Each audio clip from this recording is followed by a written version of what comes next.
Welcome back na naman dito sa ating YouTube channel. For today's video mga kol, pakita natin yung ating Suzuki Every Wagon 4x2 K60 engine 660cc turbo. So ito yung mga pinakamura natin na mga wagon mga kol. So check natin, din tapusin natin yung video para malaman natin yung ating presyo ng ating unit. Yung kulay ng ating unit mga kol is color blue. So Ansal urethane po yung gamit natin. Fully tinted po yung unit natin. Ito yung tinatawag namin na Samurai Edition. So Samurai grills, straight lang po siya. Meron siyang Suzuki emblem. Ito yung ating headlight, naka H4 halogen, park light, din yung ating signal light. So plain lang dito, walang fog lamp. Ayan, so yan po yung request ng ating customer. So basic unit lang din dito. Makita natin naka 13 inches na Japan original mag wheels 155 by 70 R13. So fully undercut din yan. Then nag-request din yung customer natin na i-lift ng 2 inches para mas mataas yung kanyang ground clearance. Ayan. So yan po yung ating side mirror.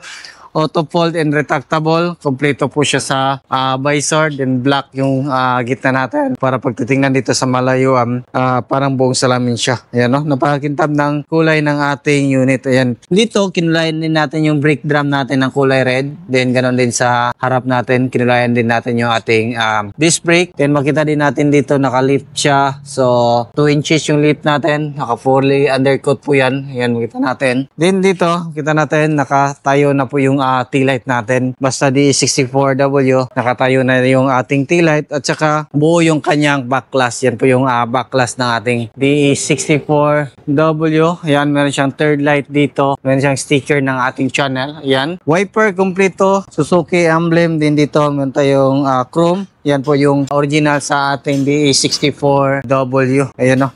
So, nilagyan din natin ang plate holder dito para hindi mabin yung plaka natin. Meron tayong reverse camera dyan. Yan, dito. Yan po yung likuran natin. Meron tayong third set. Yan po yung third set natin. At the same time, pwede natin gawing storage box kasi meron siyang lagayan sa ilalim. Yan o. Yan din dito. Brand new yung mating natin. Yan, so lahat ng unit natin is brand new yung mating natin. Yan po yung clearance natin dito pag nakaupo tayo dito. Ito yung the best para sa gusto mag-camping. Ayan, so kung gusto nyo ng camper van or mini camper van, ito yung mga minivan na the best para sa inyo mga kol. Yan, kita natin dito. Ang ating upuan, yan po yung upuan natin. Naka-captain seat, meron siyang headrest, armrest with cup holder. Pwede din natin tumabin para kung gusto natin na mas malaki yung clearance at saka makaupo ng extra tao. Kasya po dito yung 3 tao. Ayan, depende sa laki. Ayan, dito napalawak po yan. So, try natin upuan yung ating upuan dito. So, yan po yun. No? So, ang ganahan nito mga kol, pwede natin yan i-move forward. Kung gusto natin, pwede din natin move atras. Then, kung gusto natin merong armrest, gusto natin na medyo nakahiga konti, napakaganda. So, yan po yung setup natin. Meron tayong cup holder dito. Makita natin, napakaangas. PIP yung datingan natin dito mga kol. Then, ito naman yung legroom natin. Yan o. So, yung legroom natin, forward, yan po yung pinakasagad. Then, yan po yung kita natin dito. Kung dito tayo sa likuran ng ating driver at saka passenger side. Yan o, napaka-angas po yan. So, tingnan natin dito sa harap. Yan. So, kita natin. Ayan, brand new na din yung mating natin dito. Yan, lahat ng unit natin is brand new na yung mga mating natin. Dito sa kabilang side, dito makita natin yung ating tie wrench at saka jack. Then dito sa gilid yung riser natin. Yan o.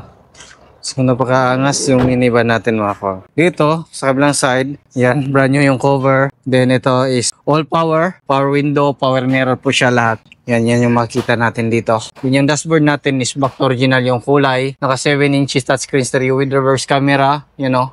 Yan po yung dashboard natin. Shifter stock lang. Ayan, makita natin. Meron siyang overdrive dito. Yung mga overdrive nito is, ibig sabihin is 4-speed automatic transmission po siya. So, ito, gamit to pang, halimbawa, mag-overtake or engine brake. Pwede to mga kol. Pwede natin yan gamitin. Then dito, meron tayong charging port. Then dito, hazard switch. Aircon switch dito. Then dito naman yung ating blower switch. Meron tayong extra lagayan dito. Card. Glove box natin. Yan, goods. So, yan yung setup natin dito. Meron tayong headlight adjuster kung gusto natin mag-adjust. Yan o. So, meron din tayo extra neck filo. Headrest, then armrest with cup holder dito. No? Napakaangas. Yan, brand new din yung mating natin dito. Makita natin yun dito yung parking brake pedal natin. Brake pedal din yung ating accelerator pedal. So, start natin yung makina natin. Yan, no? Andar agad. So, cold start. So, RPM. Mataas pa yung RPM pag naka-cold start.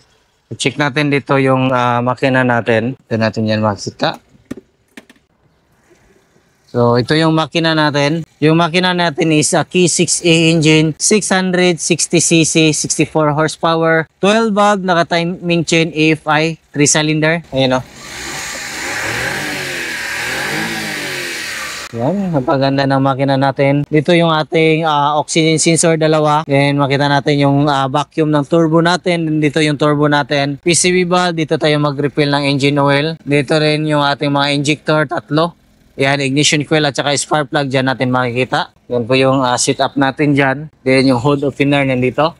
Yan, tingnan natin dito sa kabilang side ng ating, napaka-kintab. Ayan, so tatak dudong lagan yan. So dito makita natin yung ating chassis number, gas tank opener, goods. Open natin dito. Yan. So dito makita natin yung ating throttle body. Dito tayo mag-check ng engine oil. Ayan, bagong change oil yan. Yun. So, alternator, aircon compressor. Then dito tayo mag-check ng ating ATF. Air filter housing, main fuse box din yung ating ECU nandito. Yan. So, yan po yung makikita natin dyan sa ilalim na upuan. So, meron siyang mga insulator para hindi mainit sa puwitan ng ating passenger at saka sa ating driver. Dito naman makita natin yung stick natin sa ating unit. Ayan. Dito makita natin yung ating brake fluid reservoir, coolant reservoir, windshield washer reservoir, radiator cap. So, yan yung gamit natin is coolant talaga sa lahat ng unit natin para maiwasan natin yung pagkadaling masira sa ating mga minivan mga kol. So, yan yung setup natin mga kol. Yung presyo nito is umabot po siya ng 270,000 all in na po yan mga kol. Kasama na po yung ating registration sa ating unit. Ayan, unsaturated paint, third set, lift up ng 2 inches. Tapos 7 inches touchscreen stereo with reverse camera. Then kayo na yung mamili ng unit. Made to order po tayo dito mga kol. Yan. So ngayon medyo matagal yung gawa natin ngayon kasi medyo flooded yung order natin. Siguro mga 4 to 5 months or to 6 months yung gawa natin ngayon. So dito is kung gusto nyo, makapag-antay kayo, walang problema dito. So, yan yung mga gawa namin. So, hindi naman din kami perfecto. Meron naman din kaming sablay. So, yan yung mga inaayos natin ngayon na maging okay lahat ng unit natin na i-release natin kasi masarap pakinggan or tingnan yung mga unit na matagal sa atin, na matagal na ginagamit ng customer na hanggang ngayon goods na goods pa rin sa kailang mga kaman. So, ganyan tayo dito. So, masarap tingnan kasi passion din natin yung paggawa sa ating minivan. Ayan, so dito is nagdepende to tayo kung ano yung order sa ating unit. Kung gusto ng mura, meron tayong mga pinakamurang mga setup ng ating minivan. Kung gusto ng mga upgrades ng accessories, meron din tayo. So, yan lang siguro yung ating vlog for today. Maraming salamat po sa inyong patuloy na pagsubaybay sa bago lang sa ating channel. Don't forget to like, share, and subscribe. Then click na rin yung notification bell para updated kayo sa ating mga next video uploads kagayon. Ingat po mga kol and bye-bye. God bless po sa ating lahat.